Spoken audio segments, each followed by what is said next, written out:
Olá para vocês! No Visão da Política de hoje, nós vamos falar de um assunto que deu o que falar, que é sobre o Plano Safra. A minha convidada que vai explicar tudo para a gente é a advogada agrária Priscila Rezende. Priscila, seja muito bem-vinda ao Visão da Política e à Assembleia Legislativa. Muito obrigada a todos que nos acompanham. É um prazer estar aqui, agradeço o convite. Priscila, o governo federal suspendeu o Plano Safra. Deu o que falar, geraram muitas polêmicas, muitas incertezas no mercado.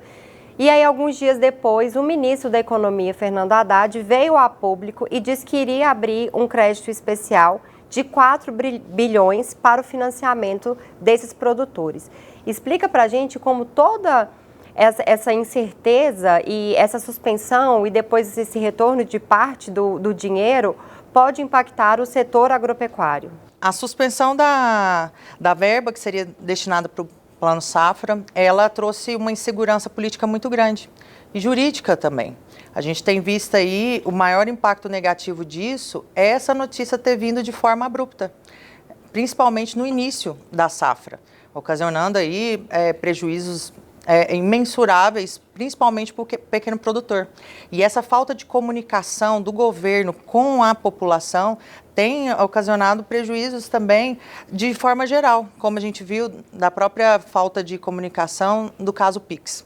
Então, eu percebo que essa questão da suspensão do Plano Safra se dá pela falta da votação da Lei Orçamentária de 2025, que está atrasado, pela falta de articulação do governo com o Congresso, e aí esse impasse do Legislativo com o Executivo, que não é de hoje, e aí a bancada do agro fica totalmente desprotegida, sendo que deveria ser muito mais assistida e ouvida por se tratar de uma potência, uma pujança que, digamos, incluída, mantém e que mais faz parte aí e que concentra o nosso PIB brasileiro. Então, a falta de comunicação tem ocasionado prejuízos e a gente vê refletindo aí no agro. E aí, depois desse escândalo e da repercussão negativa, veio essa medida especial, digamos assim, e vão tentando tapar o sol com a peneira e, a meu ver, só traz cada vez mais insegurança e um reflexo negativo do Brasil perante outros países. Para todo mundo conseguir entender, explica para a gente o que é o Plano Safra e qual que é o principal objetivo dele. O Plano Safra nada mais é do que ter um orçamento, ter uma programação para os produtores com taxas especiais, para que não haja um reflexo negativo quando o produtor precisar de insumos, precisar de capacidade econômica, financeira, para poder ter uma safra tranquila e fazer a economia girar. Então, com a suspensão do Plano Safra, o que seria? Traz uma insegurança para os produtores, porque eles não têm uma estrutura financeira que os proteja, que os fortaleça para poder investir na sua agricultura. A grosso modo, é isso, para o pessoal de casa entender um pouco. Quando você suspende o Plano Safra, as taxas elas aumentam. Então, a Selic, ela está alta e isso vem trazendo reflexo na mesa de casa, nos supermercados. A gente vê a alta aí dos alimentos que se dá, muitas das vezes, pelo repasse dessas taxas, porque o produtor ele não pode sair lesado, o comerciante ele não pode. Então, aquilo que vem de maneira mais onerosa para ele vai refletir para quem?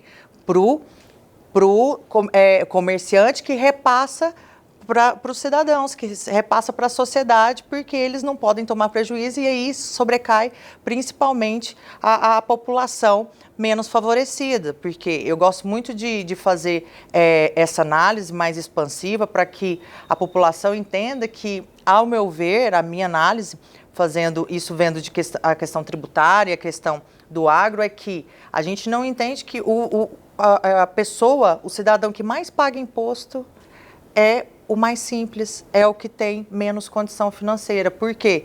Porque se uma marmita sai de 10, 20 para 30, 40, para quem ganha 10, 20 mil reais, é uma porcentagem pequena em cima do aumento. Mas para quem ganha um salário mínimo, aquele 20 reais que dobrou é uma porcentagem bem grande daquilo que é recebido mensal.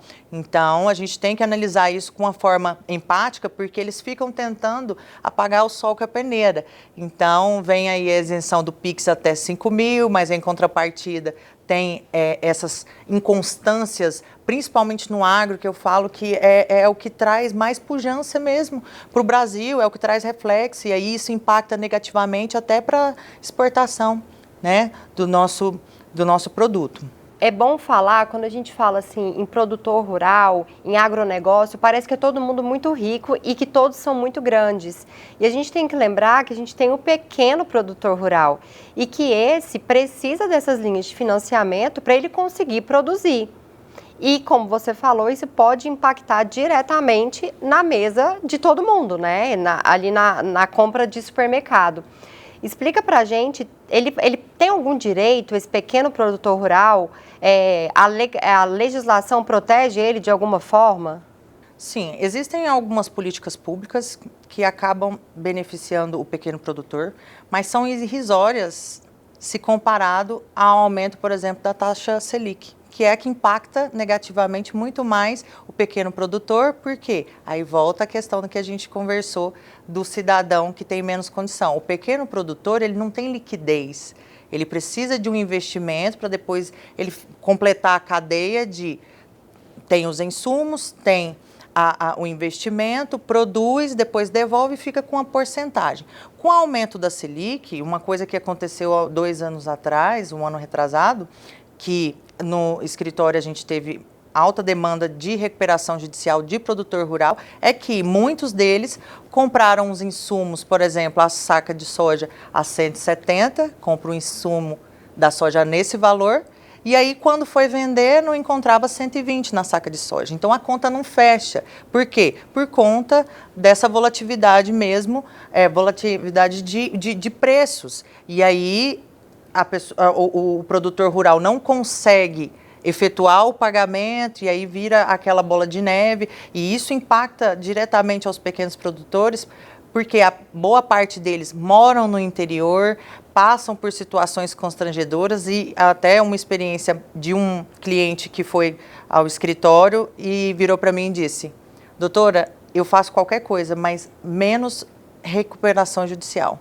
porque eu vou ficar mal falado na cidade, porque a repercussão vai ser negativa para mim. Então eles não veem e tem se trabalhado isso no mercado para tirar esse estereótipo, porque se você não procura medidas de dar uma respirada financeiramente, aí a falência já é algo certo. Agora, se você procura medidas judiciais que vá protegê-lo e te dar te organizar uma forma de você ter um suspiro ali, você pode muitas das vezes falir de fato, ou entrando com medidas como a recuperação judicial, que eu acompanhei alguns clientes tendo essa alternativa, escolhendo essa alternativa, eles conseguiram se equilibrar, e esse ano tem sido o ano menos pior para os produtores, até chegar a esse impacto da suspensão do plano, que provavelmente deve ser votado por agora, mas, repetindo, o maior problema que a gente vê é a falta de comunicação e sinergia do governo perante o Congresso. E aí, quem é o culpado? Porque o governo federal joga a culpa no Congresso falando: mas vocês não votaram, houve demora, né, para votação do orçamento do ano, não tem como gastar sem orçamento. O Congresso fala: mas não teve diálogo, não teve conversa. E aí, o cidadão que está ali na ponta e que precisa desse orçamento, ele confia em quem? Temos uma bancada muito forte do agro, né, que vem trabalhando aí de maneira assídua, só que é indiscutível o fato do governo não ter, e eu faço uma crítica construtiva, a falta que faz um bom diálogo e uma boa articulação. A gente sabe que a bancada do agro é majoritariamente de direita, não vou ser unânime aqui, salve raras exceções, mas a falta de articulação, a falta de realmente diálogo, de ir preparando o Congresso, a casa faz com que haja realmente esse impasse entre o Legislativo e o Executivo. E aí quem paga o preço é o cidadão, que aí vira uma cadeia, que aí prejudica o produtor e, como a gente falou, prejudica o produtor, que prejudica o comerciante, que prejudica o cidadão ali que está batalhando para conseguir se manter. E a gente fala aí de alimento, né, algo imprescindível para a gente ter uma vida digna. Então, eu vejo o maior erro na falta de articulação do governo perante o Congresso, que isso é feito de maneira gradativa.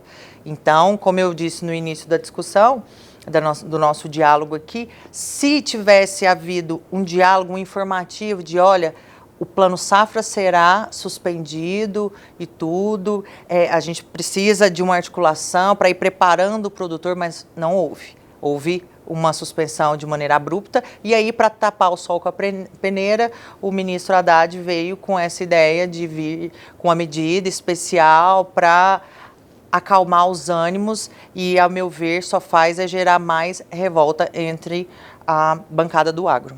Para o pessoal de casa que pode não estar entendendo muito bem a importância desse Plano Safra, no final das contas, no carrinho de supermercado da dona de casa, no que vai impactar ali na vida dela, na renda dela?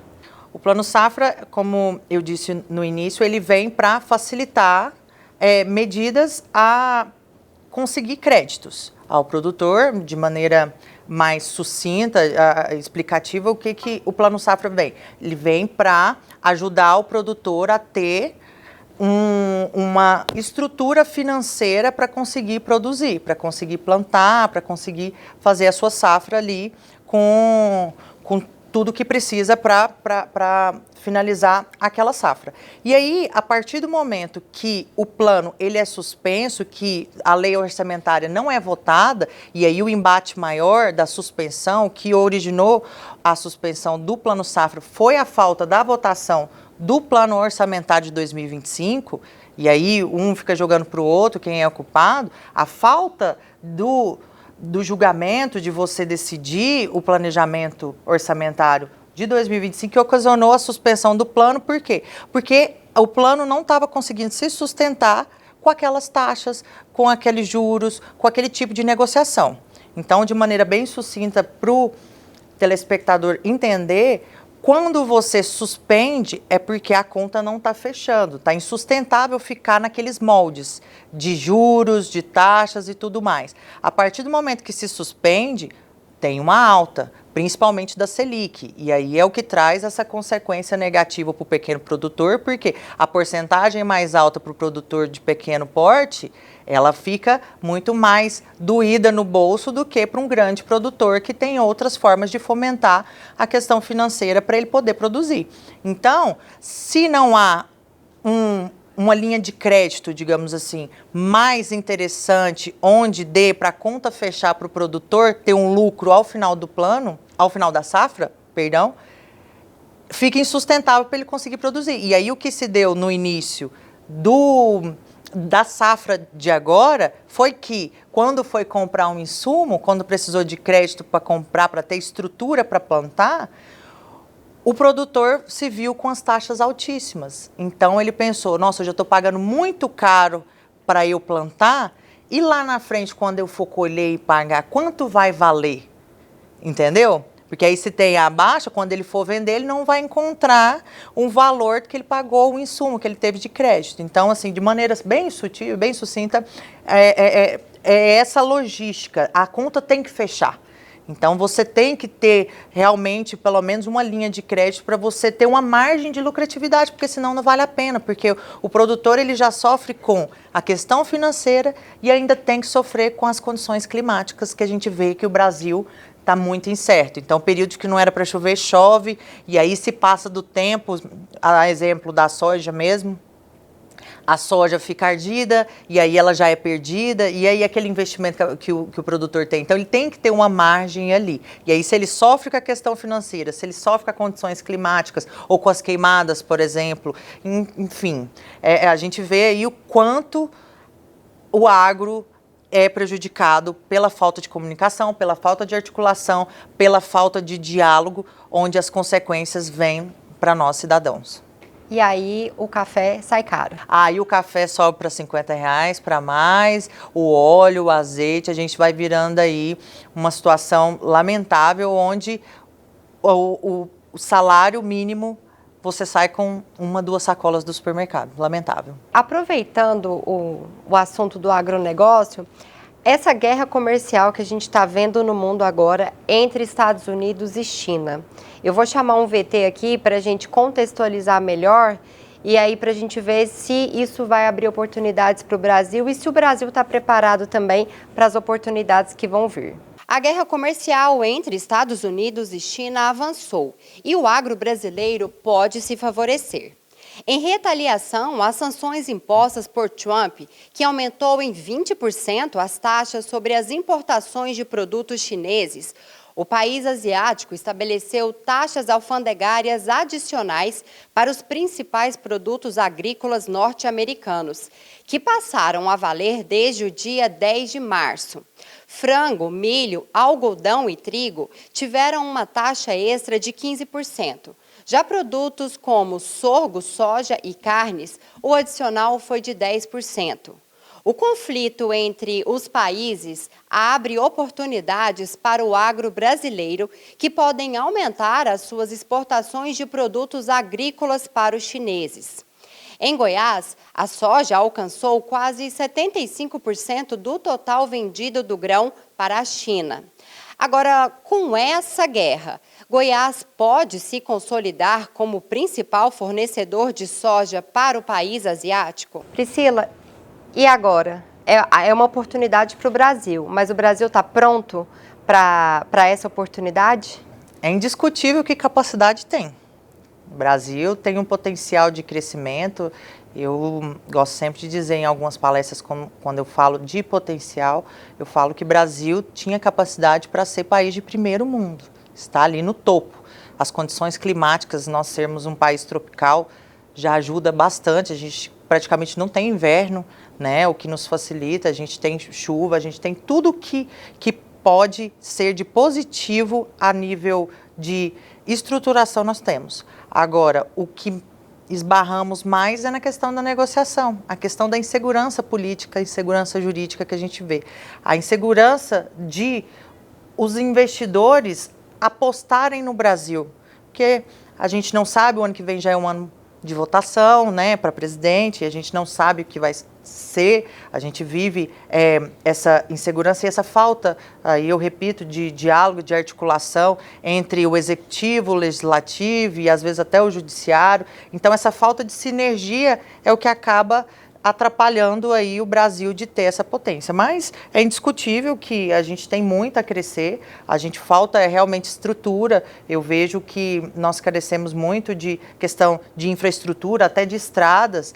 A gente viaja para fora e percebe o que é países que investem em estrutura, o trânsito, a saída de um produto para outro, muitas das vezes de trem, de questões mais rápidas e práticas e foge do fluxo. Aí a gente volta para o Brasil e vê infraestrutura de estradas terríveis, que não tem um acostamento, que não tem uma sinalização, e aí a gente vê a nossa entrega, boa parte por caminhão. Então, assim, coisas que em outros países que investem pesado nisso, nesse crescimento, né, de produção, eles têm mecanismos muito mais futuristas, muito mais estruturado, que traz realmente celeridade na entrega, seja de produtos ou de fomentos para produzir. Então, assim, o que eu mais percebo no Brasil é a falta de uma visão ampla, de um trabalho em conjunto, porque infelizmente a gente topa com muitas pessoas que só pensam no agora, e a gente tem vivido aí algo inovador e inesperado, que era a questão tecnológica, que eu gosto de dizer que a gente viveu 10 anos em 2 com a pandemia, com a aceleração da tecnologia, e se a gente não se adequar ao que há de melhor na tecnologia e nas relações internacionais e segurar um na mão do outro para ver, dá para todo mundo sair ganhando. E se a gente não ter essa sinergia e aproveitar com essas situações agora, por exemplo, o Brasil tendo esse diálogo com a China, eu acredito que a gente consiga vislumbrar aí um crescimento bem expansivo para o Brasil.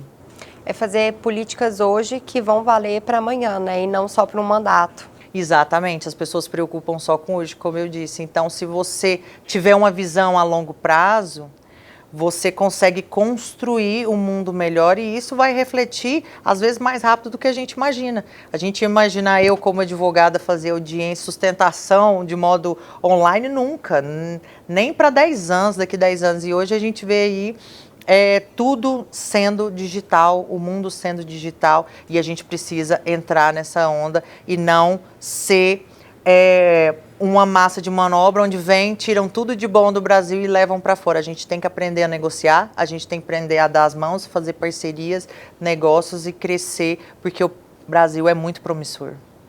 Priscila, agora fugindo um pouquinho para a gente finalizar, qual é a sua visão da política? Eu gosto muito de dizer que eu amo política, mas odeio politicagem.